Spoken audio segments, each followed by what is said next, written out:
Hello everyone, and welcome back to another episode of Subgenre Sandwich, the show where each episode we focus on a different subgenre of film and explore what makes them unique.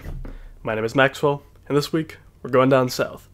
So pull up your boots, don your hats, and get ready to go west, young man. We're covering revisionist westerns today.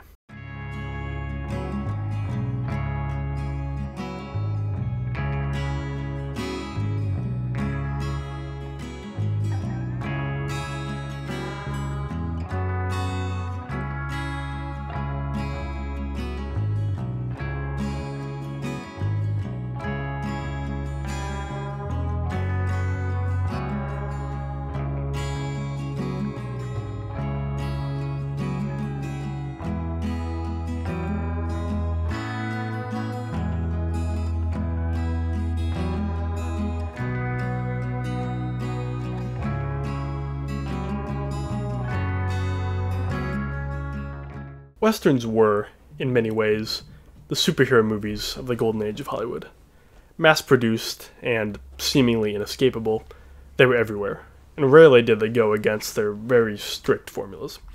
They were clear morality tales of good versus evil, the noble white man who must tame the savage wilderness through force.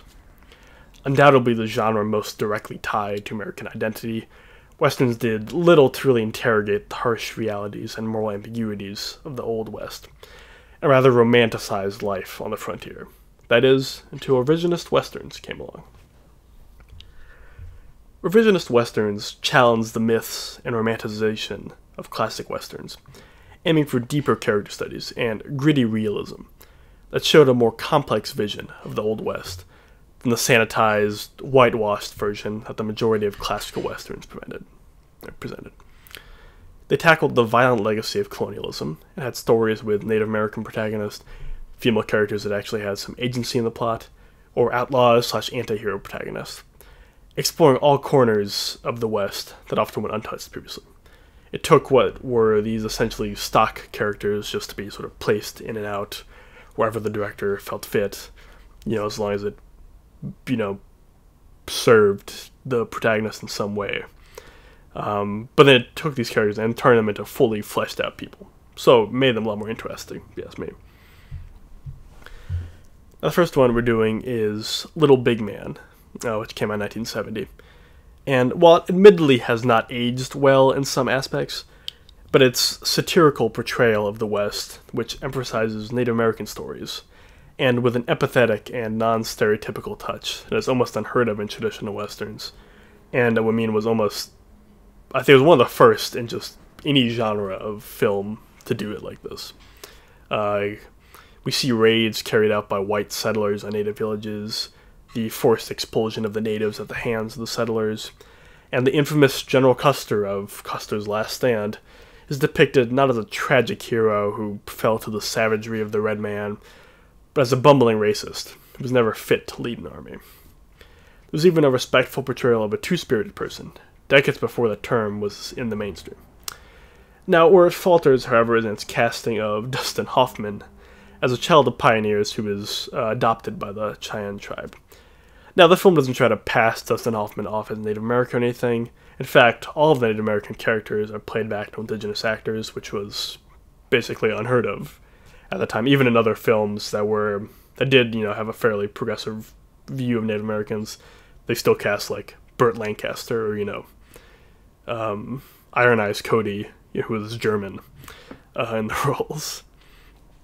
But the problem with the film is that it gets to some very regressive gender roles that take away from the otherwise progressive views that the film presents, both in the white Cabro society and in the Native American society. I suppose you could argue that this is also satirical, but I don't know. I feel it doesn't really work, personally.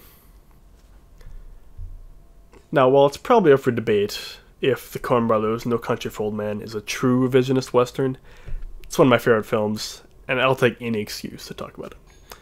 I do think it is, though, for a few reasons.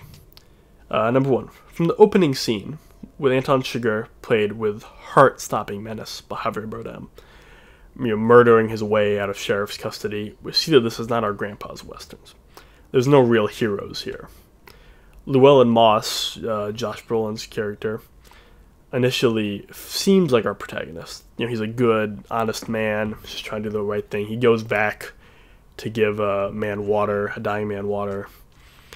But he's unceremoniously murdered off screen later in the movie by just unrelated forces. It's not Anton or anything. There's no climactic showdown. I mean, we don't even see the body. We just see the carnage. Sugar, meanwhile, this hitman who just kills just about everyone he encounters in the film. He gets away with minimal scratches. He's the personification of unstoppable evil, which is a classic Coen Brothers archetype. And, unfortunately, just like in real life, he goes unpunished. But that's just compared to, any old Western, Shane or something like that. The villains get punished, and it's often pretty brutal. They're shot down dead. And none of that here. The next one it's set in Texas, so that's the obvious similarity to other Westerns. But it's a Texas from long after the frontiers have vanished. Motels, strip malls, and border fences are the set pieces. And there's no, meet in the town square at high noon to draw. No, this violence is quick and nasty. Happens in bathrooms and behind shower curtains and closet doors. It's not cinematic. It's real, and it's ugly. Ed Tom Bell, who is Tommy Lee Jones's character, is probably the closest thing the film has to the classic Western lawman archetype. He's, this old sheriff who's just sort of trying to make his way. But yet, here, he's an anachronism. He's hopelessly outmatched against the violence and evil that lurks in this new West. He learns, and this is sort of the thesis of the film, that this new West is, for lack of a better term, just no country for old men. The Assassination of Jesse James by the coward Robert Ford is a movie as long as its title, which also happens to give the plot away. But, as you will learn, as I'm a firm believer of, it's not about the plot, really. It's about how you get there.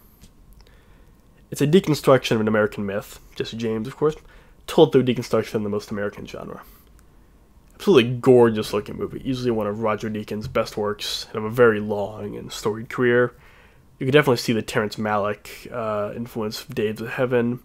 It never feels derivative, though. It's its own thing, and the way it does shadow and light is just beautiful. Andrew Wyeth, the painter, also comes to mind as a reference point. And there's a number of shots that are made to resemble old daguerreotypes. That always looks cool. I don't know if they actually used, real daguerreotype photography or if they just emulated it. But either way, it looks great.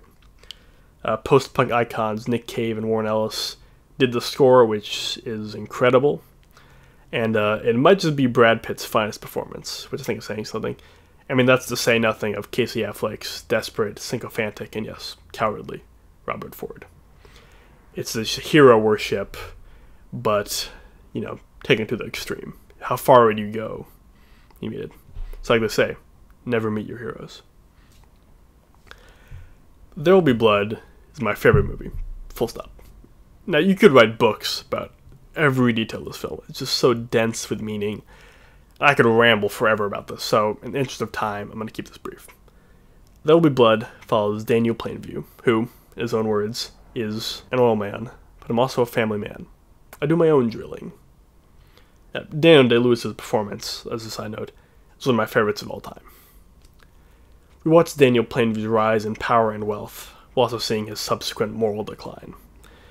Now, while he's setting up his oil rigs in this small California community, he comes into conflict with the local preacher Eli Sunday, played by Paul Dano, another great performance. And we see the conflict between the two as also the quintessential conflict in American life, money and religion. The film has this epic scope to it. It's a decade-spanning story about one man's sort of very single-minded quest and his pursuit of it.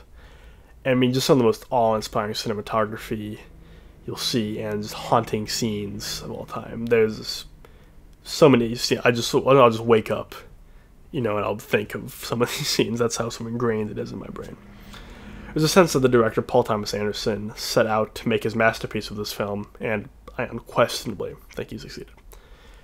Now, at the risk of sounding too hagiographic, I think it is the great American film. I think if an alien came down and asked me for one piece of art to describe America, I would choose There Will Be Blood, because the ruthless pursuit of capitalism by any means necessary that the film shows is probably the most American idea that there is. Now, you may have noticed that these past three films, I neglected to say the year they came out. And some of you may have figured it out already, but in case you didn't, they were all released in 2007, which is easily one of the best years of film of all time. Certainly, I would argue one of the last great years of American cinema. And, I mean, these three are just prime examples why, but that's not even mentioning, Zodiac, Michael Clayton, just to name two others off the top of my head. Now, Power of the Dog is the most recent of the films on here, releasing only in 2021, but groundbreaking director Jane Campion's first film in over a decade really has definite staying power. Like There'll Be Blood, it's a western without the usual trappings of the genre, no shootouts to be found here. Rather, it's a psychological drama about the mind games the domineering rancher Phil Burbank plays with everyone, especially his brother, till he meets his brother's new wife's son, Peter, played by Cody Smith McPhee, and realizes that he may have met his match. While this is an overly simplistic description, the film really shines from its performances, with Benedict Cumberbatch, the aforementioned Cody Smith McPhee, and Kristen Dunst all giving career best performances. They all go very deep into the character's psychology, and that's what brings it out. It's, their dynamics and what their various neuroticisms are always telling them. The film addresses homosexuality in the West, which, given how, unintentionally homoerotic most classic westerns are, just watch any John Wayne, and, how much he likes to finger his trigger. It's a much-needed antidote. It does so in a genuinely nuanced way. It never feels pandering. It's very well done.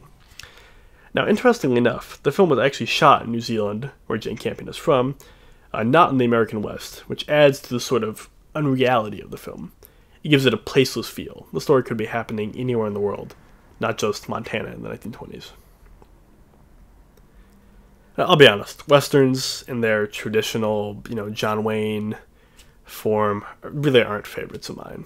But I'm a big fan of the way revisionist westerns challenge these conventions.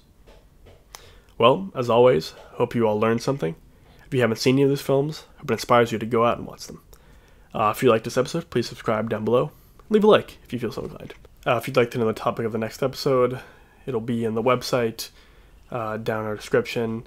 I'll post it in a few days, so just be sure to stay tuned and find out when that is.